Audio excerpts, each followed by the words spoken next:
Hi friends, అందరికీ ముందుగా విజయదశమి శుభాకాంక్షలు మా. సో పండగను చాలా బాగా జరుపుకుందాము. ఈరోజు మీతో నా మనసులోని కొన్ని విషయాలు షేర్ చేసుకుందామని అనుకుంటూ ఉన్నాను. కరెక్ట్గా 19 years బ్యాక్ ఇదే రోజున ఫ్యాంటైజ్ స్టార్ట్ చేశామ్మా. మీకు తెలుసు, నేను కాస్మెటాలజిస్ట్ని, న్యూట్రిషనిస్ట్ని. సో 2004లో ఫ్యాంటైజ్ అనే ఒక క్లినిక్ని స్టార్ట్ చేశాను నెల్లూరులో. ఈరోజు చాలా హడావిడిగా ఉంటున్నాం అన్నమాట. మార్నింగ్ 10:30కి లోకల్ ఎమ్మెల్యే గారిని పిలిచి పార్వతమ్మ గారిని స్టార్ట్ చేశామన్నమాట. సో స్నిగ్గి, కౌశి వాళ్ళందరూ చాలా చిన్న చిన్న పిల్లలు, అవి కూడా ఉండింది. అప్పుడు ఏదో ఒక చిన్న పెళ్ళిలాగా, పండగలాగా చేసుకున్నామన్నమాట దాన్ని. అమ్మ నాన్న ఇద్దరు ఉన్నారు, అత్తమ్మ మామయ్య వాళ్ళు వచ్చారు, తమ్ముళ్ళు మరుదులు అందరూ అన్నమాట. సో మీకు తెలిసిందే, ఏదైనా ఒక ఫంక్షన్ అంటే అందరూ వచ్చేస్తారు మా వాళ్ళు. అది ఏదో ప్రొఫెషనల్గా కాకుండా మా ఇంట్లో ఒక పెళ్ళిలాగా చేసుకున్నామన్నమాట. సో చాలా భయాలతో అని చెప్పను, కానీ అమ్మకు భయం ఉండింది, కానీ నేను మాత్రం చాలా ఎంతూజియాస్టిక్గా ఉండున్నాను. బ్రహ్మాండంగా జరుగుతుందనే కాన్ఫిడెన్స్తోనే ఉన్నానన్నమాట. సో అనుకున్నట్టుగానే చాలా బాగా జరిగేది. తర్వాత 2006లో హైదరాబాద్లో స్టార్ట్ చేశాను మా. అంటే అక్కడ బాగా జరుగుతుంది కదా అని స్టార్ట్ చేశాను. అప్పుడు నన్ను చాలామంది భయపెట్టారు, అంత పెద్ద సిటీకి వెళ్తూ ఉన్నావు, ఎలా జరుగుతుంది, వాళ్ళందరూ నీకు కాంపిటీటర్స్, నువ్వెలా తట్టుకుంటావు అని. నేను అది ఒకటే మాట చెప్పాను, నాకు రావాల్సిన క్లయింట్స్ నాకు వస్తారు. లక్షల మంది ఉన్నారు, ఒకళ్ళ దగ్గరికే వెళ్ళరు కదా, వేల మంది ఉన్నా కానీ కొంతమంది దగ్గరికి కొద్దిమంది వెళ్తూ ఉంటారని. దేవుడి దయ వలన అది కూడా బాగా జరిగింది. ఇక్కడ ఒక విషయం చెప్తాను మా. చాలామంది ఏదైనా ఒక బిజినెస్ స్టార్ట్ చేయబోయేటప్పుడు, లేదా ఏదైనా స్టార్ట్ చేయబోయేటప్పుడు చాలా భయపడుతూ ఉంటారు, ముఖ్యంగా బిజినెస్లో మనకు జరుగుతుందా లేదా అని. ఎప్పుడు అలా స్టార్ట్ చేయకండి. నాకు బ్రహ్మాండంగా జరుగుతుందనే కాన్ఫిడెన్స్తో స్టార్ట్ చేయండి. అట్లని మరి ఎక్కువ ఆశతో కాదు మా. మన మీద మనకు కాన్ఫిడెన్స్ ఉండాలి. కాన్ఫిడెన్స్ ఉండాలి అంటే మనకు ఆ సబ్జెక్ట్ తెలియాలి, అవునా కాదా? ఏది కూడా ఆవేశంగా స్టార్ట్ చేయొద్దమ్మా. ఇక్కడ నేను ఒక విషయం చెప్తాను. నేను శారీస్ బిజినెస్ చేసేదాన్ని, మీకు చెప్పాను 2000లో. స్టార్టింగ్ నేను 2-3 lakhstోనే స్టార్ట్ చేశాను మా. సో అప్పుడు అందరూ అన్నారు, ఎందుకు నీ లెవెల్కి ఏంటి ఇంత చిన్నది స్టార్ట్ చేశావు, చక్కగా ఒక షోరూమ్ తీసుకొని బ్రహ్మాండంగా స్టార్ట్ చేయొచ్చు కదా అని. అంటే నాకు భయం అని చెప్పాను, కానీ నాకు ఇంట్లో అప్పుడు చిన్న పిల్లలు. స్నిగ్గీకి అయితే జస్ట్ 4 years దానికి, 5th year వచ్చి ఉండింది దానికి. సో బాబు అంతకంటే 6.5 years బాబు పెద్దవాడు. సో వాళ్ళని చూసుకోవాలి. సో చిన్నగా ఏదో టైం పాస్ కోసం అన్నట్టే స్టార్ట్ చేశాను నిజంగా శారీస్ బిజినెస్ అయితే. తర్వాత సీరియస్గా తీసుకున్నాను. నేను మా ఇంట్లోనే 10 lakhs వరకు నెలకి టర్నోవర్ ఉండేది మా. నాకు అంత బాగా చేసేదాన్ని. అంటే మనం ఒక పెద్ద బిల్డింగ్ తీసుకొని దాంట్లో పెడితేనైనా అప్పుడు చాలా ఇన్కమ్ మనకు రావాలి. రాలేదనుకోండి, అనవసరంగా వెనక్కి వెళ్ళిపోతామ్మా, పెట్టిన పెట్టుబడి కూడా వేస్ట్ అయిపోతుంది. సో ఇలా కొంతమంది చెప్తూ ఉంటారు. తర్వాత కొన్ని సంవత్సరాల తర్వాత మాకు తెలిసిన ఫ్యామిలీ ఫ్రెండ్స్లో ఒకళ్ళు వచ్చారనమాట. ఏంటక్క నువ్వు ఇన్ని సంవత్సరాల తర్వాత కూడా ఇలానే ఉన్నావు, అసలు అందరూ గాల్లో పోతూ ఉన్నారు, నువ్వు ఇంకా నేల మీద నడుస్తూ ఉన్నావు అంటే నేను ఒకటే మాట చెప్పాను, నాకు నేల మీద నడవడమే ఇష్టము, గాల్లో వెళ్ళడం ఎప్పుడు ఇష్టం లేదు అని చెప్పేసి. అలా అన్నవాళ్ళు ఇప్పటికి చాలా వెనక్కి వెళ్ళిపోయారు మా. అంటే అలా చెప్పుకోకూడదు, ఎప్పుడు మనకున్నది చూసుకొని ముందుకెళ్ళాలి అంటాను. ఏదో మబ్బుల్లో నీళ్లు చూసి ముంత వలకు పోసుకుంటారంటారు చూడండి, అలా ఎప్పుడూ ఉండకూడదు. మనం ఒక 100 రూపాయలు సంపాదిస్తూ ఉంటే కనీసం ఒక 20 రూపాయలు 30 రూపాయలు తీసి పక్కన పెట్టుకునే పొజిషన్లో ఉండాలి మనం. 150 రూపాయలు ఖర్చు పెట్టేసి రేపు వస్తుంది కదా నాకు 200 వస్తుంది కదా అని అనుకోకూడదు కదా. ప్రజెంట్ ఉండాలిమ్మా. అంటే మనం ఏదో ఫ్యూచర్లో ఆలోచించేసి నాకు ఇంత లాభాలు వస్తాయి, పేపర్ల మీద గాల్లో లెక్కలు బాగుంటాయమ్మా. ప్రాక్టికల్గా ఆలోచిస్తే అన్ని బిజినెస్లలో అలాంటి లాభాలు రావు. సీరియస్గా చేసే వాళ్ళకి తెలుస్తుంది.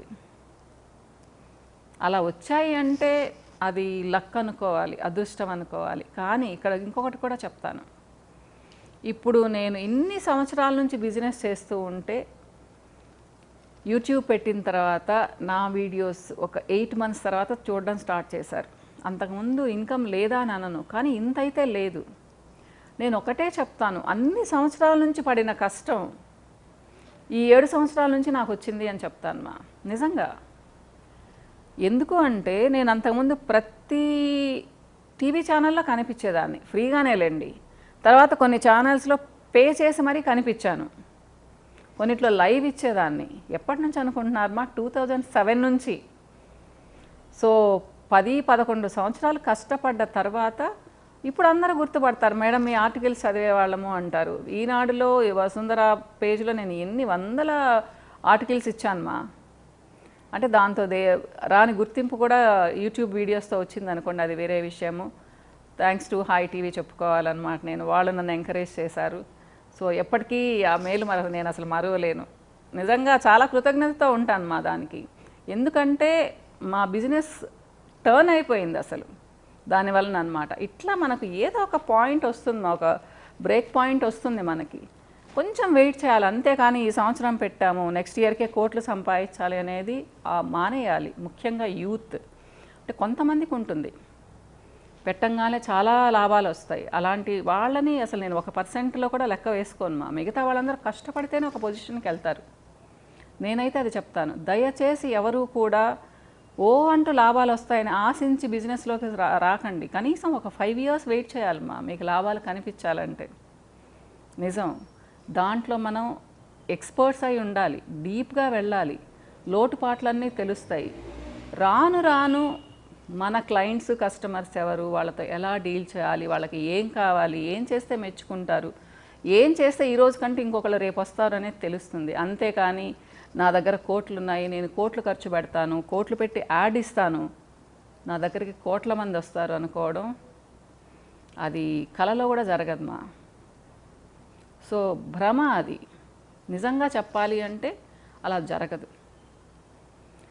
సో ఆ బిజినెస్ గురించి నేను మీకు ఏమీ ఇప్పుడు ట్రైనింగ్ ఇవ్వడం లేదు, నా మనసులో మాట చెప్తూ ఉన్నాను. కాబట్టి ఏంటి అంటే ఏదో చాలా గొప్పగా సాధించానని చెప్పను, కానీ ఈ 19 సంవత్సరాలలో అంతో ఇంతో సాధించాను మా.